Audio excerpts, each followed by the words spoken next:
Olá, sejam todos muito bem-vindos a mais um episódio do MQC, os movimentos que curam. Antes de nós darmos continuidade a essa entrevista que vai ser maravilhosa, eu vou pedir para você se inscrever no nosso canal. Clica aqui no botão abaixo para que você faça parte da nossa comunidade. Ativa também o sininho para que você possa receber em primeira mão tudo que é liberado dentro deste canal, que eu tenho certeza que vai fazer muito sentido para a sua vida. E hoje eu estou com um convidado muito especial, mais um homem de Deus que vai compartilhar um conteúdo com a gente tão poderoso. Eu estou com o meu amigo Robson. Robson, muito obrigado por se dispor a estar aqui com a gente, gravando esse podcast, e eu tenho certeza que tudo que você falar aqui vai ser transformador. Seja muito bem-vindo ao MQC. Eu que agradeço o convite, é uma honra estar aqui com você, sabendo você como você é, uma pessoa de luz, e espero contribuir à altura desse Com convite. certeza você vai.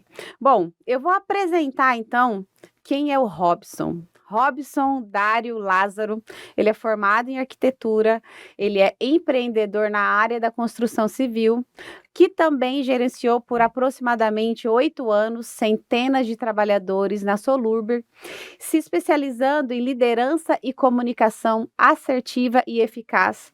Também tem formação em Master Practitioner, trainer em PNL, coach e analista comportamental pelo método Evo, e hoje, com mais um título, ele é trainer da Evo, e atualmente ele se dedica no resgate de pessoas feridas emocionalmente, sendo um amante radical de pessoas através da Evo, e em despertar o melhor que elas têm dentro de si, através da comunicação. Robson, que currículo poderoso, mas eu preciso entender como que o Robson, arquiteto, foi para esta área de resgatar vidas e se tornar um amante radical de pessoas. Olha, essa história é um pouco comprida, mas vamos resumir, né? Eu, assim, arquiteto de formação, isso foi uma influência do meu pai por uma vida inteira, né? Desde pequenininho ele sempre foi arquiteto, né? Ele sempre nos influenciou de maneira muito sutil. Ele levava a gente para passear no fim de semana para ver casas, né? Então, Você tem irmãos? isso, eu tenho uma irmã mais velha, Ah, então vocês são um casal. um casal, isso. Uhum. E aí, desde pequenininho, ele levava a gente para passear, ver casas, e ali ele foi me influenciando para poder seguir esse rumo dele também. Onde fui e me formei como arquiteto, né, como arquiteto e urbanista. Cheguei a trabalhar na área por alguns anos, e até que chegou num ponto que eu recebi um convite para fazer parte de uma empresa, aquela que você acabou de dizer, que é a Solurb, numa área completamente diferente, numa área de gestão, para poder lidar com pessoas e com processos, né? E você sempre teve essa habilidade com pessoas? Você aceitou assim, vovô deu uma balançada, porque sairia demais da sua área de formação, né? Então, olha que interessante, eu fui convidado não pela minha habilidade, pela minha formação como arquiteto, mas pela minha personalidade em lidar com pessoas. Uau! E assim, mas nunca foi, nem sempre foi assim, né? Eu até mais ou menos os meus 16 anos de idade, eu era extremamente, mas extremamente tímido. E assim, eu tive um mentor, né? Eu digo assim, meu pai ele foi muito importante na minha vida. Ele me ensinou o que era personalidade, o que era caráter, o que era respeito, o que era comprometimento. E o meu tio, irmão do meu pai, ele me ajudou na parte da comunicação. Ele via essa dificuldade que eu tinha, né, de me comunicar, e ele me colocava em situações completamente indelicadas. Tipo, ele me colocava à prova. Posso contar um pouquinho dessa história? Claro! Bom, minha família toda é do estado do Paraná, né? Eu sou paranaense de natureza, de Arapongas, do estado do Paraná, e eu pequenininho nós viemos para cá. Meu pai, minha mãe, minha irmã e eu. E todos os anos eu viajava para Arapongas para poder passar as férias com esse meu tio e com o meu primo da minha idade, Gabriel, o nome dele. E aí ele via essa dificuldade, digamos que essas viagens aconteceram desde os meus 13 anos de idade, e a gente passeava, né? Eu passava uma temporada de férias, ficava um mês, às vezes até 2 meses na casa deles lá. E ele levava a gente no shopping. Você conhece Londrina? Não. Tem um shopping chamado Catuaí. Era sempre nesse shopping que a gente passeava e lá que aconteceu um processo de transformação na minha vida. Ele sempre foi comerciante, esse meu tio, né? E ele já tinha um jeito muito irreverente de ser. Ele não se importava com a opinião das outras pessoas. Ele se comunicava de um jeito muito dele e era engraçado. Ele, assim, Não te incomodava. me incomodava em alguns momentos, eu já vou chegar nesse ponto, você já vai entender. Quando me afetava, né? Ele era o tipo da pessoa, ele tinha problema de pele. Então ele se cobria, ele tinha que se cobrir do sol. Aí ele, do jeito dele, ele colocava um chapéu na cabeça com uma aba gigantesca, né? E entrava no shopping para passear, a gente ia lá. E além desse chapelão, que as pessoas já naturalmente já olhavam para ele, tipo, quem que entra num shopping com um chapéu desse tamanho e aqui dentro Tipo tá aqueles sombra? mexicanos, aqueles chapéus Tipo aqueles mexicanos. Aham. Era grande mesmo, porque no sol ele tinha que proteger os ombros dele, né? Então era o jeito que ele encontrava de, no caso, se proteger. E além disso, ele levava, né? Porque ele ia visitar os comerciantes, ele ia visitar as lojas, ele ia visitar os atendentes, né? E ele levava também um pacotinho debaixo do braço, de paçoquinha, personalizado, escrito Santo Lázaro, amigo é para toda a vida.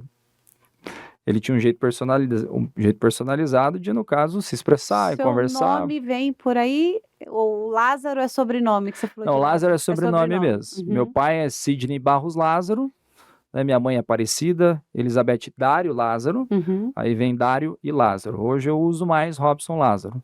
E esse meu tio, o mesmo sobrenome do meu pai. E aí o que acontecia? Ele, além de ter um chapéu na cabeça, além de andar com um pacotinho debaixo do braço, de paçoquinha, personalizado, a gente andava pelos corredores do shopping e ele assoviava. E ele assoviava de forma bem discreta, assoviava alto, fazendo bem TV. Eu não sei imitar, mas ele fazia. Bom, então você que era aquele menino tímido, que você falou que era algo que te incomodava. Você ia para o shopping com um tio assim. Como que você se sentia? Você dava conta de andar com ele? Então, o que acontecia? A gente andava, até então ele com o chapéu na cabeça, pacote debaixo do braço, estava tudo bem. Quando ele começava a assoviar, a gente começava a se desviar.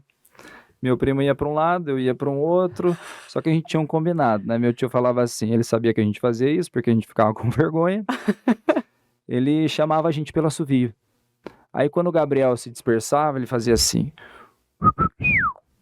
Ele chamava o Gabriel, assim. Quando eu me dispersava, ele fazia...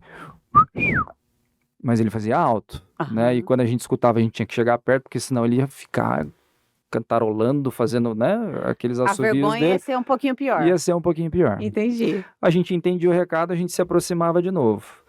E aí, ok, isso já me deixava sem graça. Mas tá bom, né? Era o jeito dele, eu não precisava ficar tão perto assim, a gente andava próximo, a gente caminhava dentro do shopping. Só que ele entrava nas lojas, né? E ele cumprimentava as pessoas, chegava nas atendentes e falava assim, daquele jeito dele, né? Comerciante, galanteador. Ele chegava e falava assim, oi moça bonita, tudo bem? Então, olha só, vim aqui, trouxe pacotinho, tarará, vamos conversar, isso e aquilo, e eu trouxe aqui também comigo o meu sobrinho Robson lá de Campo Grande, e ele veio aqui para arranjar namorada, não é, Robson? E ele virava pro lado e passava a bola para mim. E nos momentos que acontecia isso, eu travava. Eu não sabia o que eu fazer. O que eu ia fazer, eu congelava e ficava sem reação. E aí, quando a gente saía das lojas, eu ficava vermelho, queria abrir um buraco no chão, enfiar minha cara dentro, queria sair correndo, mas eu travava ali naquele momento. A gente saía das lojas e eu brigava com ele, né? Eu chamava atenção, ô tio, como que você faz uma coisa dessa comigo? Você sabe que eu sou tímido. Eu não consigo conversar, dialogar. E ele entrava num ouvido, saía no outro, entrava numa outra loja e fazia a mesma coisa. É claro que assim, não repetidas vezes, naquele mesmo dia. Isso foi um processo de, digamos, de 3 anos, que ele entendia que ele precisava me trabalhar, o jeito dele era me jogar na fogueira, literalmente. E aí os anos foram se passando, todas as vezes eram as mesmas situações, ele me colocava nessa situação com essa mesma frase, até que chegou num ponto que eu entendi que não adiantava lutar contra aquilo. porque eu admirava ele demais, eu gostava dele demais, respeitava ele demais. E aí até que eu tomei a decisão de começar a fazer diferença, onde começou um processo de mudança, um processo de transformação. Robson, antes de você continuar esse seu processo de transformação, você me falou algo que me chamou tanto a atenção, que você falou quando ele te colocava naquela situação que você não sabia o que fazer, você parava. Você Eu tremia, você travava. não tinha nenhum tipo de reação. E hoje eu, estudando as pessoas que têm Parkinson, e a gente sabe que a maioria das doenças são emocionais, eu entendo que em algum momento da vida delas, um evento, não posso te falar que foi semelhante a esse, às vezes pode ter sido, e que ela não conseguiu se expressar, não conseguiu ter esse entendimento que você teve, ou eu mudo, porque senão alguma coisa vai acontecer. E eu já tô assim, amando essa história, porque quem nos ouvir vai entender que se você tem esse diagnóstico, talvez esse evento começou com uma situação como essa. Então, continue para a gente entender o que você fez para você se tornar esse grande comunicador, porque eu estou amando te ouvir. Então, chegou num ponto que eu decidi começar a fazer diferente. Então, vamos falar que num primeiro momento, tudo aquilo que a gente começa, aquilo que é novo gera desconforto. Sim. É extremamente desafiador. Então, quando eu decidi isso, eu lembro que num primeiro momento ele pegava e falava assim, e tal, contava aquela história, meu sobrinho Robson lá de Campo Grande, tô aqui para arranjar namorada, não é, Robson? Virava para mim. No primeiro momento, quando eu tomei a decisão, a minha resposta foi, oi, congelava. Só que ali meu coração acelerava, eu tinha todos aqueles sentimentos, mas quando eu saía dali, eu já tinha um sentimento do tipo, caramba, eu já dei um passo. Que legal. Aí depois, no processo, já era, oi, tudo bem? Até que chegou num ponto que eu fui me acostumando com aquilo já não era desconhecido para mim. Chegou num ponto que eu entrei totalmente na brincadeira, eu dei um giro literalmente de 180 graus, e eu cheguei num momento, né, que ele falou, então, meu sobrinho Robson, de Campo Grande, arranjar namorada, não é, Robson? É isso mesmo, meu nome é Robson, sou lá de Campo Grande, vim aqui para arranjar namorada. E dava um sorriso. É claro que nada acontecia, né? Isso era uma brincadeira que ele entendeu que daquela maneira ele conseguiria me destravar. Quanto tempo demorou esse processo? Eu vou dizer que foi uns 3 anos, né? Dos meus 13 que eu me recordo, dos 13 até mais ou menos os 16 anos que deu uma virada de chave e eu mudei assim completamente, é claro que foi um processo, Sim. o meu posicionamento. E assim, foi uma brincadeira tão, assim, vamos falar aqui, né? Desagradável, talvez? Mas enfim, me ajudou em todos os sentidos, em todos os aspectos. Que aí eu fui me desenvolvendo na parte de me comunicar de forma mais aberta, não ter medo de me expressar, não ter receio de contar as minhas histórias. E aí onde eu fui me desenvolvendo, isso foi abrindo novas oportunidades, foi quando eu fui convidado num determinado momento para poder fazer essa parte de gestão na Solurb, onde eu tive uma jornada de quase 8 anos lá, liderando aquelas pessoas, e aí eu vi a necessidade também de me especializar. Eu lidava com eles num primeiro momento de forma mais intuitiva, de forma empática, né? Eu sempre tive uma gestão mais humanizada dentro da empresa, né? Seu perfil foi sempre, então, mais acolhedor, assim, de olhar no olho, de entender que cada pessoa é única, né? Porque você Sim. contando um pouquinho, né, da sua história até aqui, a gente consegue perceber que se nós formos gratos em toda e qualquer circunstância, a gente vai conseguir lá na frente olhar para trás e falar assim, puxa, que bom que eu vivenciei isso e eu consegui chegar num outro lugar. E hoje te ouvindo, com certeza, alguém que é muito tímido, ele vai enxergar uma possibilidade em meio a um caos, falar assim, também é possível para mim. Sim. E aí você chegou lá na Solurb, então tinha esse olhar, você já era diferente, você já tinha sido separado. Eu já olhava aquelas pessoas com outro olhar, de uma forma mais humanizada, justamente por eu ter vivido um processo de transformação e lá atrás eu ter as minhas dificuldades, né? Então, assim, eu olhava para elas de forma mais empática, né, de forma mais humanizada. E uma coisa que eu identifiquei durante todos esses anos de processo, né, de transformação é que a gente precisa valorizar as pessoas que estão com a gente, né? Então, assim, eu sempre fazia questão de elogiar aquelas pessoas no coletivo, né? E quando tinha que, no caso, corrigir alguma situação ou outra, eu fazia isso sempre no particular, porque eu entendia que se eu fizesse isso no coletivo, eu ia acabar constrangendo aquela pessoa, né? Eu ia acabar, no caso, eh, eu não iria contribuir com a transformação, às vezes, de uma pessoa no individual e elas também no coletivo. Então, até que eu vi a necessidade de me especializar, e aí eu comecei eu iniciei, no caso, os meus estudos, na inteligência emocional de 2013 para cá. Foi quando eu me apaixonei por isso.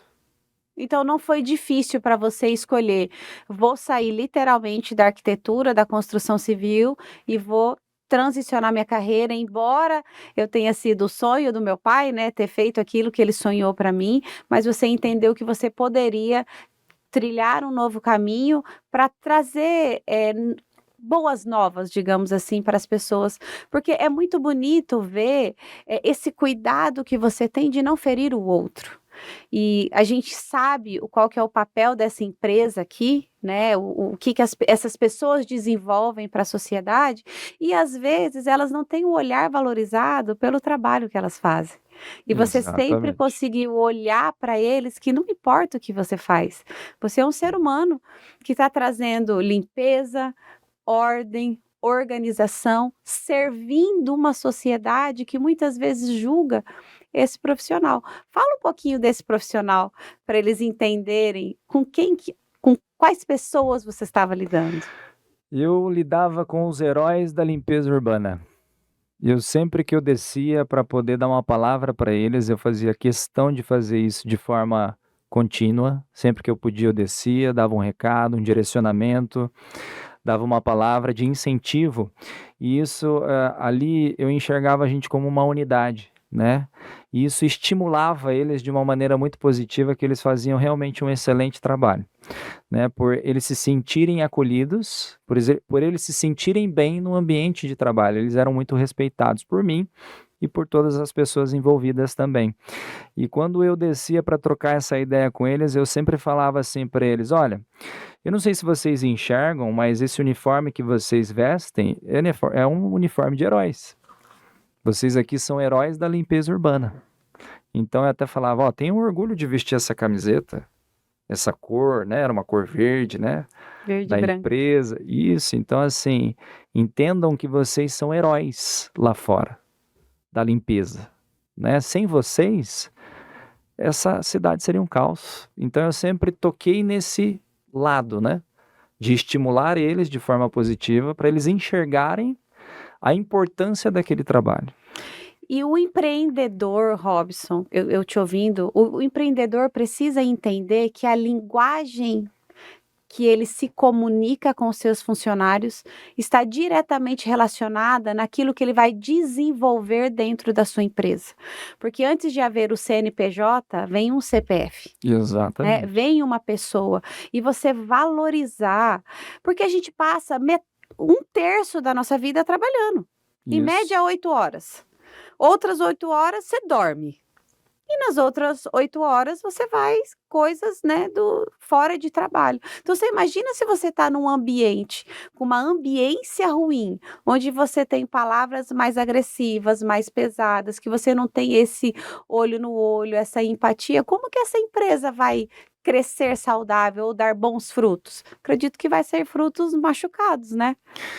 Exatamente. E vamos falar que além do salário, que a gente fala em espécie, salário em dinheiro, né, para a pessoa sobreviver, para trazer sustento para dentro de casa, eu entendo que existe o salário emocional, Hum, né. que é o E salário emocional? o salário emocional é você estar satisfeito onde você se encontra, né, você estar feliz no seu ambiente de trabalho, porque muitas das vezes a gente passa mais tempo no nosso ambiente de trabalho do que às vezes com a nossa família, né. Então assim, vamos falar que teoricamente seriam 8 horas de trabalho, mas muitas das vezes a gente tem uma extensão de trabalho também, né. Sim. Vou dar o exemplo dessa empresa que eu trabalhei, a Solurb, por diversos momentos, existem horas extras também, porque tem que cumprir com uma jornada, com um setor, que tem que ser feita uma coleta de lixo, né? Que tem que ser feita uma limpeza específica. Então, onde às vezes essa pessoa passa mais tempo no trabalho do que dentro de casa, e às vezes chega em casa, a família já tá tarde da noite, às vezes os filhos já estão dormindo, né? Então, imagina se você não é valorizado no seu ambiente de trabalho, isso te prejudica na sua vida como um todo, né? Então, assim, por que eu falo salário emocional? Às vezes você está num local que te pagam muito bem, mas você você não é bem tratado. Qualquer oportunidade que você tiver de sair fora dali, você vai sair. E às vezes por uma proposta, não estamos falando de propósito aqui, Uhum. mas vamos falar de proposta. Às vezes você tem até uma proposta que você vai ganhar menos, mas você sabe que você vai ser bem tratado. Você não vai pensar duas vezes para sair de lá. Tem coisa que tem preço, tem coisa que tem valor, né, Robson? Acho que a nossa Exato. saúde mental não é impagável. Porque se Exato. ela adoecer, pode ter certeza que tudo vai desmoronar. E vai parecer que você está carregando um caminhão nas costas, quando na verdade não precisava ser assim. Tem que ser Leve. não é? Exatamente. Que legal. Robson, conta pra gente então o que é a PNL, o que é a inteligência emocional, qual que é o papel dela para a sociedade? Por que é tão importante as pessoas desenvolverem inteligência emocional? E você que tem mais especialidades, tem a PNL, tem o Master Practitioner, conta pra gente um pouquinho. Olha, o que eu posso te dizer é que nós somos fruto daquilo que nós aprendemos durante uma vida inteira, né?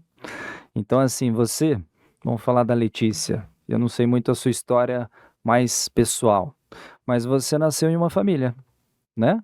Ali você deu seus primeiros passos, ali você desenvolveu seus princípios, seus valores que foram transmitidos por quem? Pelos seus pais. Pelo seu pai, pela sua mãe ou por quem representou essa figura na tua vida, né? E dependendo dos estímulos que você tem, isso te transforma numa pessoa em que você tem possibilidades, você acredita em si mesmo, você sabe que você tem habilidades e você coloca isso em prática, ou dependendo dos estímulos que você tem que não são tão bons assim, às vezes estímulos negativos, isso te limita, isso te trava, isso faz com que você tenha medo, você tenha receio de caminhar e colocar para fora aquilo que você tem como habilidade, né? Então, assim, a importância da ambiência, né? A importância da programação. Todos nós somos programados, né? Então, assim, primeiro você veio de uma família. Num determinado momento você saiu, você foi para uma escola. Você aprendeu também habilidades fora de casa. Você teve professores para poder te ensinar, para também te direcionar, né? Então, assim, a formação da personalidade e do caráter, a gente diz que ele é desenvolvido nos primeiros anos de vida.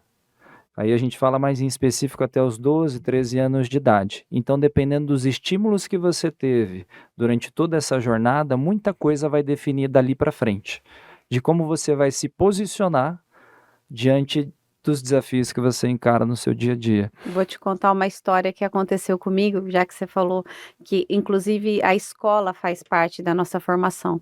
Eu, na primeira série do ensino fundamental, eu tinha um pouco mais de dificuldade na escrita. Eu acredito, eu sou dominante e influente. Eu já fui 100% dominante, num outro momento eu dominante e influente.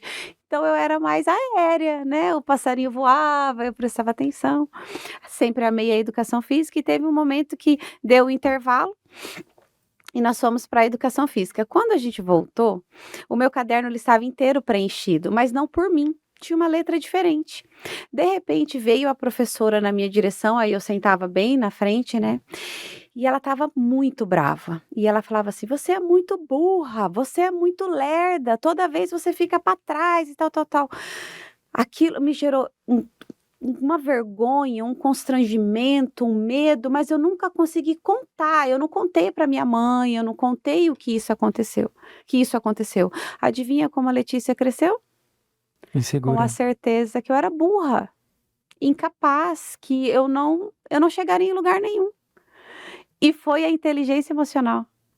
E foi esse conhecimento que eu entendi que tinha uma raiz, esse sentimento, porque eu tentava avançar, eu tentava produzir, eu tentava escrever, mas não ia, porque eu sempre via assim: você é burra, você não pode, você é muito lerda, você não sei o quê. Então me programaram, me mal programaram.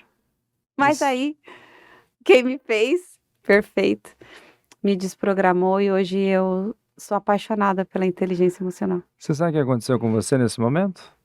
Não. Foi um evento de injustiça. O evento de injustiça é assim, a gente pode entrar num ciclo de autossabotagem? Sim. O que você acabou de retratar foi justamente um ciclo de autossabotagem. É você mesmo querendo fazer, você sempre se remetia do tipo, não, mas eu sou burra. Porque uma pessoa a qual você, vamos falar que você deu intimidade, uma pessoa a qual você deu liberdade, uma pessoa que tinha poder, Autoridade. autoridade, ela falou algo para você e você tomou aquilo como uma verdade. A gente está falando aí, ó, desse ciclo que você viveu e você conseguiu quebrar esse ciclo, é um ciclo de autossabotagem. Posso entrar nesse mérito? Claro. Quando a gente fala de ciclo de autossabotagem, ele inicia num evento de injustiça. E ele naturalmente é causado por uma outra pessoa muito íntima a nós. Aí eu vou dar alguns exemplos: pai, mãe, cônjuge, filhos, irmãos, amigos mais próximos. Resumidamente, é a pessoa, professores. Resumidamente, é a pessoa a qual a gente dá intimidade, a qual a gente dá liberdade, a qual tem autoridade sobre nós, né? E aí o que acontece? Nesse momento de evento de injustiça é gerado uma dor, que foi o que aconteceu com você. A professora chegou para você e falou assim: você é burra. E ali o que acontece? Você pula para uma primeira fase do ciclo de autossabotagem, que no caso ali é a fase do sentimento. Quando gerou aquela dor em você, veio um sentimento talvez de raiva, de ódio, de rancor, de amargura, não sei. Gerou ali um sentimento em você. Quando isso acontece, é um momento onde você ali reclama do que aconteceu. Uhum. Mas como assim? Eu sou tão dedicada, eu fiz isso e eu fui chamada de burra. Você acaba reclamando daquela situação. E aí, se você não trata isso, estou pegando isso como exemplo, tá? Uhum. Se você não trata isso, isso toma proporção e isso passa para uma outra fase, que é a fase do ressentimento. É quando esse sentimento já está mais enraizado em você e nesse momento, além de você reclamar da situação, você passa a reclamar da pessoa que gerou isso em você. É verdade, eu não queria mais ir para a escola, eu chorava, achava um absurdo, Porque aquela odiava. professora, ela falou isso de mim, porque aquela professora, ela não é legal. Você deve ter se expressado de alguma forma naquele momento, né? E vamos falar, eu não sei até que ponto foi esse teu ciclo, mas quando você não trata isso, a gente ainda vai para uma outra fase, que é a fase do vitimismo. É onde, no caso, a gente, além de reclamar da situação, além da gente reclamar da pessoa que causou aquilo na gente, a gente reclama de tudo e de todos. É quando a gente generaliza. É quando, no caso, não sei se foi isso com você, mas todos os professores são assim. Se eu for lá, eu sentar, eu fazer alguma coisa, eu me levantar, todos os professores vão me chamar de burra. Você estava lá naquele dia? E vamos lá? Deus do céu. Olha só, ainda existe uma outra fase, que é a última, e eu digo que é a mais preocupante. Que dependendo do evento que a pessoa aconteceu na vida dela, a gente está citando como exemplo isso, mas existem situações mais profundas, né? Que depois do vitimismo entra o sentimento do não merecimento. É quando a pessoa ali, ela passa a pensar da seguinte forma: escola não é para mim. Pegando o teu exemplo.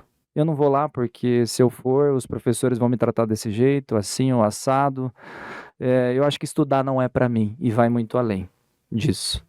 E por que eu falo que é um momento assim, essa fase é a mais preocupante de todas? Porque dependendo daquilo que a pessoa está vivendo, dependendo da profundidade daquela dor que foi gerada nela, ela entra numa depressão profunda e acaba, muitas das vezes, até tirando a própria vida. Olha, Robson, você falando assim, sabe quando tá passando um filme assim na cabeça de quem eu fui? Eu era muito brava. muito impaciente, muito raivosa. Era aquela tal da 880, que não leva desaforo para casa, que não sei o quê, que brava, sempre me achava dona da verdade. Eu acredito que era uma casca, porque eu não queria que ninguém mais se chegasse a mim. Você não Tanto queria que passar por aquilo de novo. eu não tinha amigos de intimidade, não tinha, e era eu comigo mesma, e eu achava que estava ótimo. Vamos fazer um resumo dessa passagem que eu falei agora? Vamos. Quando a gente fala de evento de injustiça, nesse momento foi plantada uma sementinha. Quando aquilo passou, Ah, não acaba? vamos lá, ó, sementinha, depois Uhum, passou para o sentimento de ódio, mágoa, rancor, uhum. ali no caso criou uma raiz. Dali do sentimento para o ressentimento, já se transformou num caule. Você está entendendo o que está se transformando isso? Uhum. Depois dali para a fase da vítima é onde gera uma florzinha. É quando você se revolta com todos. É quando você acha que você é a dona da razão e está todo mundo errado. E por último, que é o do não merecimento, é quando gera um fruto. E do fruto a gente sabe que cai o pé, apodrece e se transforma numa outra sementinha. Aí onde a gente fala do ciclo de autossabotagem. É quando a pessoa ela tem uma dor ali envolvida, ela quer muitas das vezes sair daquilo, mas ela não sabe como, porque ela está com uma dor tão latente dentro dela que ela acaba andando em círculos. Eu quero fazer algo novo na minha vida, mas eu fico pensando, eu sou burro, eu não consigo. É quando você sai e volta para o mesmo lugar. Você tem uma boa notícia para dar pra gente? Com É cer- possível acabar com Com esse ciclo? certeza. Pelo amor de Deus, explica Vamos como lá. sair desse lugar. Eu vou falar de forma muito simples, mas eu vou ter que entrar num outro conceito também, tá? Quando a gente se depara com uma situação como essa, a gente está vivendo um ciclo de autossabotagem, a gente tem que enxergar, olhar para trás, fazer uma retrospectiva e procurar identificar a origem de tudo isso. Porque tudo na nossa vida tem uma origem, né? E quando a gente fala de ciclo de autossabotagem, a gente fala sempre de uma terceira pessoa que causou isso na gente, né? O que eu tenho que fazer? Importante isso. A gente precisa entender que sempre foi alguém Que causou isso que na te gente. causou. Uhum. Porque você não vai fazer um mal para você mesma. Isso acontece através de uma outra pessoa. E é uma pessoa a qual você tem intimidade. Não uma pessoa que você encontra na fila do pão. Que alguém na fila do pão vai, pega e fala qualquer coisa para você, você vai simplesmente falar: quem é você na fila do pão? Né? Sim, sim. Agora, uma pessoa íntima a você, intimidade gera liberdade, gera poder sobre a tua mente. Então, aquilo que a outra fala para você é importante. Sim. Se ela te estimula de forma negativa, isso te definha. E você vive todo esse processo. Mas vamos lá. Vamos para a boa notícia. Vamos para a boa notícia. Né? Quando você identifica a origem de tudo isso, você tem que ressignificar. Quando a gente fala de ressignificar, é simplesmente dar um novo sentido para aquilo. E quando a gente fala que existe uma outra pessoa, é onde você tem que olhar para aquela pessoa e entender que tudo aquilo que ela disse para você num outro momento dizia muito mais sobre ela do que sobre você. É você diminuir esse sentimento que você tomou como uma verdade e compreender que aquilo era mais sobre ela do que sobre você. É onde você diminui tudo isso. É quando a gente coloca a pessoa dentro da história dela. A gente começa a entender porque pessoas feridas ferem pessoas. Exatamente. Essa pessoa, então, que me feriu naquele momento com essas palavras, a gente pode talvez entender que um dia ela foi ferida assim também? Talvez um dia chamaram ela de burra. Talvez naquele momento que isso aconteceu, ela nunca ressignificou esse evento na vida dela, ela carregou isso por uma vida inteira e o que ela faz? Ela passa isso para frente. Porque, digamos, o mal, o negativo, o ruim é repetitivo. Né? Então, nós literalmente passamos para frente aquilo que a gente aprende. Mas vamos mais além, tá? Porque assim, existe um processo para que isso aconteça também. Tudo acontece, tudo inicia na nossa mente, né? Sim. Através de pensamentos, sentimentos, emoções, que nos conduz a ações que repetidas vezes se transforma num hábito na nossa vida. Consequentemente, isso gera o quê? Resultados, né? E vamos voltar um pouquinho. Dependendo dos estímulos que você tem, se os estímulos que você teve durante a tua vida, vamos mais propriamente nesses primeiros anos de vida, até os seus 12, 13 anos de idade, foram estímulos negativos, os seus pensamentos e atitudes foram negativas, consequentemente, os seus resultados também. E aí, onde é que está o pulo do gato de tudo isso, né? Onde entra a inteligência emocional e a PNL? Onde entra a inteligência emocional? O processo ele não reconhece o desconhecido, né? E olha só que incrível, as coisas acontecem através de conexões, através de conhecimento, através de conhecermos outras pessoas. É quando você identifica que existe um outro olhar, uma outra ótica, um outro caminho, e aí através da sua inteligência, através de novas percepções, de novas observações, você buscar novas referências, é onde você descobre que existe um outro caminho. E aí onde você coloca isso aonde? Na tua mente. E aí de novo um outro ciclo, só que agora de uma forma completamente diferente. Vai te gerar pensamentos, sentimentos, emoções, vai te conduzir a novas ações, agora positivas, porque você já conhece um outro caminho. Que no caso, repetidas vezes, se transforma num novo hábito e te gera, consequentemente, novos resultados. Aí eu vou trazer uma frase, tá? De um cara que hoje já não está mais entre nós, mas foi um cara muito inteligente na época dele, Albert Einstein. Ele dizia assim, que é insano querermos resultados diferentes fazendo sempre as mesmas coisas. Então, assim, através da nossa inteligência, a gente tem que buscar um novo caminho. Se eu não aprendi isso dentro de casa, eu vou ter que buscar fora. Sabe qual caminho que eu busquei? Do general. Não tem um caminho melhor. Eu encontrei, hoje eu trato a Bíblia como o manual da vida, por isso que ela faz parte do cenário do MQC. E tem duas grandes passagens que é um marco na minha vida. Se permanecerdes na minha presença ou na minha palavra, conhecereis a verdade, e a verdade vos libertará. E uma outra mais profunda, que seja o seu culto racional, ou seja, intencional na sua vida, para que você possa experimentar a boa, agradável e perfeita vontade daquele que te criou. Então, independente de onde viemos, da história que nós temos, quando a gente se vê adulto, a gente pode fazer algo diferente. Porque quando eu era menino, eu pensava como menino e eu agia como menino, mas agora que eu passei a ser adulta, eu preciso fazer coisas de adulto. E tem coisas que o adulto precisa sair da zona de conforto, né? Parar de julgar, parar de achar culpados e tomar a rédea da sua vida e escrever uma nova e bela história de sucesso, que é possível, né? Com certeza, e esse, a gente pode dizer que é o maior e melhor livro de inteligência emocional que já foi escrito pela história da humanidade, né? A inteligência emocional, ela parte daqui, da Bíblia, né? Então, assim, se a gente quer aprender a sermos pessoas melhores, se a gente quer, no caso, buscar a nossa essência, e entender e identificar a nossa verdadeira identidade, a gente consegue buscar ali. Que legal. Robson, então para a gente tentar se conhecer um pouco mais, existem pessoas, né, como você. Explica para a gente um pouquinho, então, hoje, qual que é o seu papel? Porque aqui na descrição você fala que você atualmente se dedica no resgate de pessoas feridas emocionalmente. Como que essas pessoas feridas emocionalmente conseguem te encontrar? Olha, hoje eu senti um chamado, né? Você sabe bem qual é esse chamado. Eu faço parte do Método Evo, do Márcio Micheli. Hoje eu venho dando novos passos e eu venho desenvolvendo também o meu trabalho, né?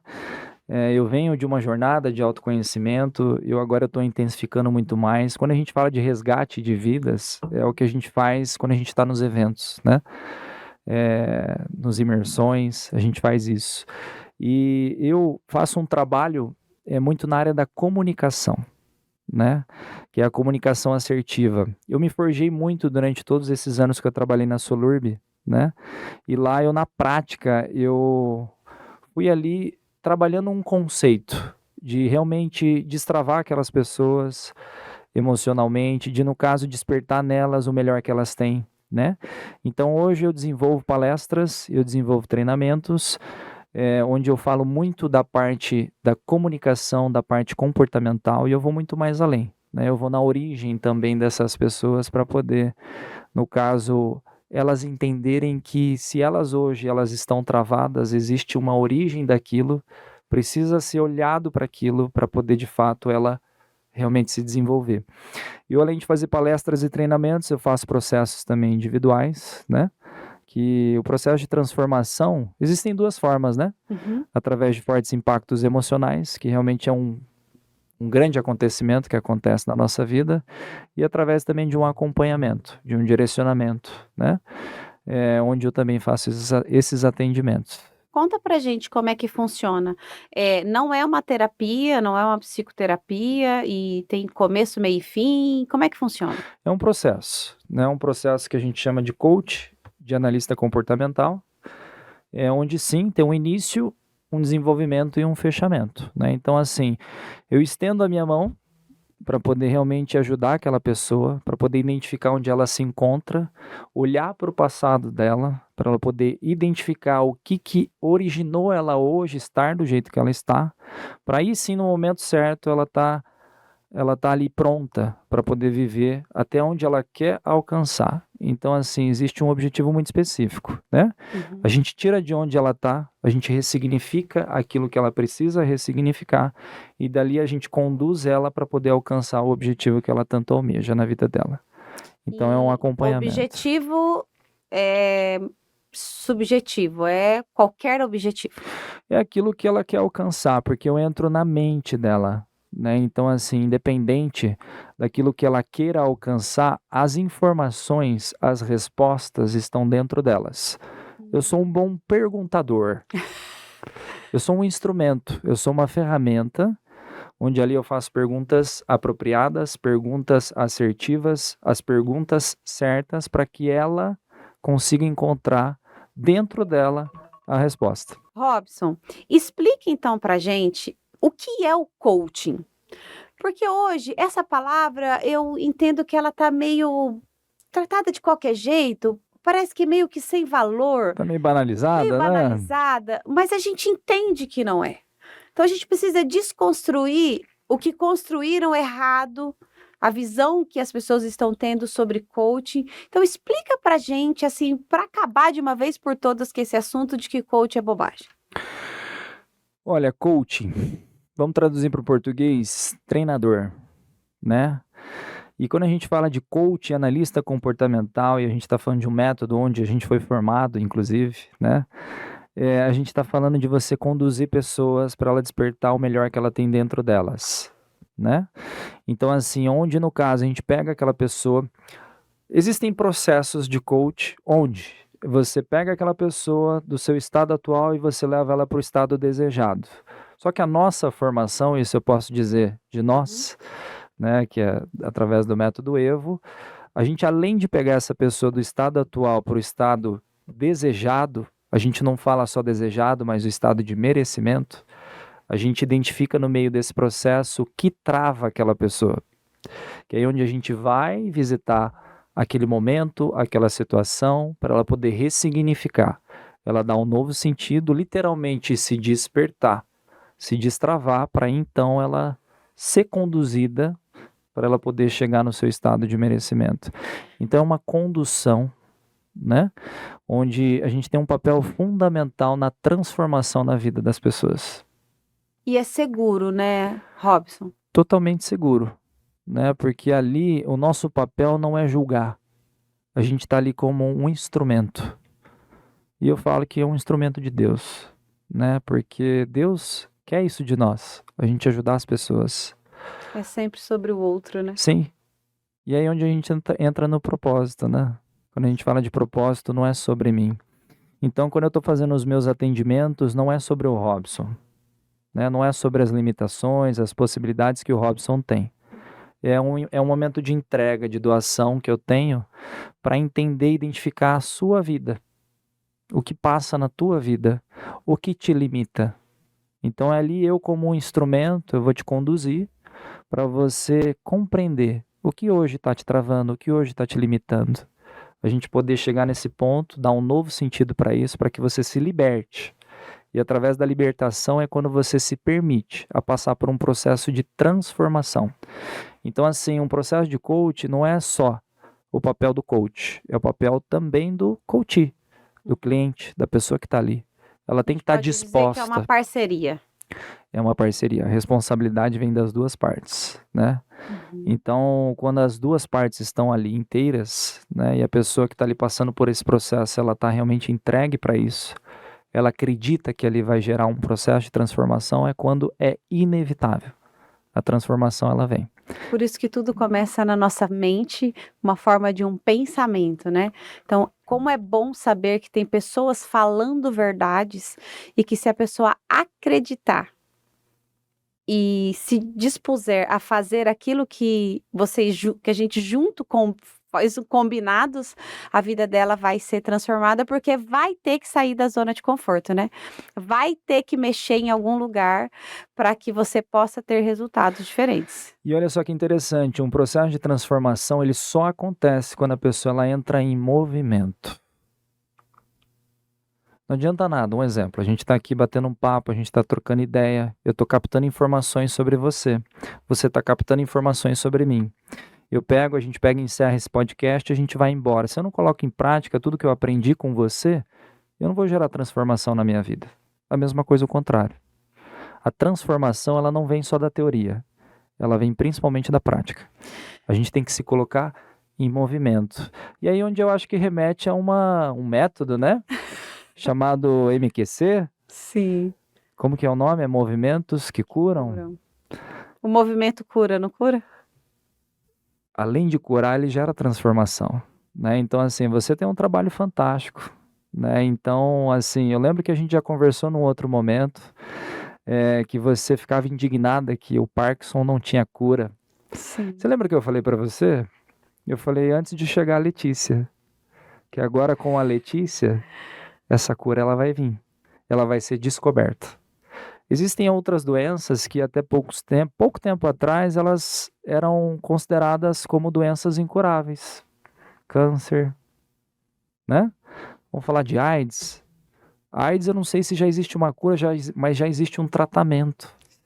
Mas só passou para essa etapa do tipo, existe um tratamento, existe uma cura, porque alguém acreditou que dá para curar, que dá para desenvolver, né? Então, assim, você está fazendo um marco agora aqui, né? Com o seu método, eu sei que você vai longe com tudo isso, acredite nisso, né? Porque agora chegou a Letícia Couto para poder provar para o mundo que existe cura. Sim. Você está num processo de descoberta. E eu não tenho medo de falar essa palavra cura. Eu não tenho medo de levantar essa bandeira, porque a gente entendeu que o medo é paralisante. E a pessoa que tem o diagnóstico de Parkinson, um dia ela passou por um evento de injustiça. E se ela não voltar e se desconectar daquele lugar emocionalmente, sim, ela vai continuar com esse diagnóstico. Mas se ela olhar para trás e entender que está dentro dela o caminho e que se ela estiver disposta a viver o novo, ela vai ser curada. É impossível isso não acontecer. Eu tenho tido relatos de mentorados meus que eles acreditam e não é por mim, porque todas as vezes que a gente encontra cura na Bíblia, Jesus ele finaliza dizendo: a sua fé te curou. Então, se você acreditar que é possível, assim como eu acredito do mais profundo do meu coração que é possível, porque nada é impossível para Deus, mas tudo é possível àquele que crê. É necessário entrar em movimento. Isso aí. E quando a gente mexe nas emoções de pessoas que têm esse nível de conhecimento, sem julgamento, né? Igual você falou, a gente não tá para julgar. Nós estamos para ouvir histórias, histórias que curam. A sua história vai te curar. A sua história vai te transformar. A sua história é importante, por mais que até aqui ela foi muito dolorida. Mas você pode decidir deixar de agir como um menino e ser conduzido por homens e mulheres valentes que trazem verdades e aquele que acredita desfruta. Eu tenho certeza que você tem dentro do método Evo, muitos testemunhos de cura física desde o momento em que eles ressignificaram o evento de injustiça. Tem ou não tem? Tem vários. Quer Tem contar vários. algum para nós? Olha, eu já ouvi, né? Vi relatos de pessoas que tinham problemas físicos, né? E que através do ressignificar, ela literalmente ela jogou isso para fora, né? É claro que assim, o ressignificar é um forte impacto emocional e é natural que dependendo da profundidade da dor que aquela pessoa tem, emocional, gerou isso nela uma doença física, que a gente sabe que é cientificamente comprovado que mais de 50% das doenças elas são desenvolvidas por conta do nosso emocional abalado, Já aumentou né? para 80 esse número. Olha, eu vou mais além, viu? Eu desconfio que a gente chega próximo do 100, sabe? Posso estar sendo um pouco ousado aqui, mas tudo tem uma origem, né?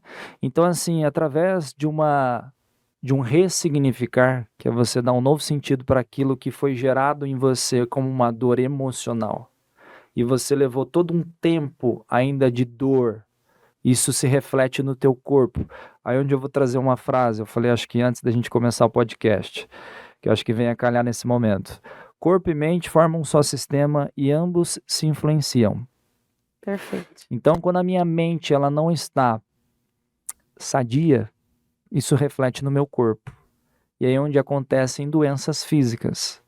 Quando eu vou lá e curo a minha mente, é quando consequentemente eu curo o meu corpo, o meu lado físico. E quando a gente passa por fortes impactos emocionais positivos, é onde acontece cura literalmente. E eu vi relatos, né, de que pessoas estavam doentes, depois dali colocou tudo para fora. As pessoas acabam tendo reações, às vezes vomitam, e depois dali perceber que aquilo que antes era uma doença deixou de existir, né? Então, assim, é que tem N situações, mas isso a gente vê muito nos relatos lá no perfil do Márcio mesmo, né? Que as pessoas compartilham. Então, eu até convido, né, as pessoas que estão aqui assistindo a gente, acompanha. Eu não tem como não falar, né, do nosso mentor, que é o Márcio Michele. E eu hoje sou um mentorado dele, né? Então, assim, acredito muito no trabalho que ele exerce. Eu procuro me doar e entregar também tudo aquilo que eu tenho e que eu aprendo também dentro de todo esse método para poder contribuir também e ajudar. Então, assim, é comprovado que realmente a cura acontece quando a gente trabalha isso daqui. A gente cura a nossa mente, consequentemente isso se reflete no nosso corpo também. Robson, olha, eu preciso só te agradecer por esse podcast. Como foi bom poder te ouvir e saber que existem pessoas sendo levantadas, um verdadeiro exército de pessoas sendo levantadas para transformar a vida do outro. A minha oração é para que você continue e que você não pare na sua caminhada. Se em algum momento você se cansar, descanse, porque o descansar é um mandamento. Descanse para você continuar, para você entender que muitas vidas precisam se conectar à sua. Então, que você continue. Eu quero te agradecer por esse podcast, pela sua entrega, e que você deixe então para nós o seu último recado, a sua rede social, como que as pessoas vão te encontrar assim que a gente finalizar esse nosso bate-papo. Bom, eu tô aqui para dizer que tô aqui para servir, né? Eu tô aqui para poder contribuir. É uma coisa que eu gosto muito de fazer quando eu sinto, é dar uma palavra de carinho, de conforto, de atenção, de direcionamento para as pessoas, né? Hoje eu desenvolvi habilidades, né, para poder realmente ajudar as pessoas de uma forma não só intuitiva, mas também técnica, né? Então, eu tô aqui para poder servir. Você falou da rede social, vocês vão poder me encontrar como Robson Lázaro. Meu nome se escreve um pouquinho diferente, depois do B tem um I, né? Então é Robson com I, Lázaro. Então ali vocês conseguem encontrar o meu perfil, conseguem ver um pouco do meu trabalho, um pouco da minha história. E se fizer sentido, né, para as pessoas que estiverem aqui acompanhando esse podcast, entre em contato, que a gente pode trocar uma ideia, conversar e ali alinhar de que forma que eu posso te ajudar, você no individual, você num grupo de pessoas ou então a sua própria empresa, né? Porque a gente precisa primeiro trabalhar a nossa mente, né? A gente precisa trabalhar o nosso comportamento. O lado comportamental vem primeiro do lado técnico. Tem o segredo do sucesso que eu trago em porcentagens. 80%, 20% do nosso sucesso, ele vem do conhecimento técnico que a gente tem. E 80%, nem menos nem mais, é o nosso lado comportamental. Então a gente precisa trabalhar a nossa inteligência emocional, a nossa maturidade emocional, para poder lidar com os problemas, com os desafios do dia a dia e, consequentemente, a gente obter resultados de tudo isso. Que legal. Bom, então esse foi o podcast com o Robson Lázaro, analista comportamental pelo Método Evo e hoje trainer, e trouxe para a gente quantas verdades, quantas possibilidades de transformação, e eu agradeço pela sua audiência. Continue com a gente, que em breve nós teremos mais convidados e vai ser uma grande alegria ter você aqui conosco. Que Deus te abençoe e a gente se vê no próximo episódio.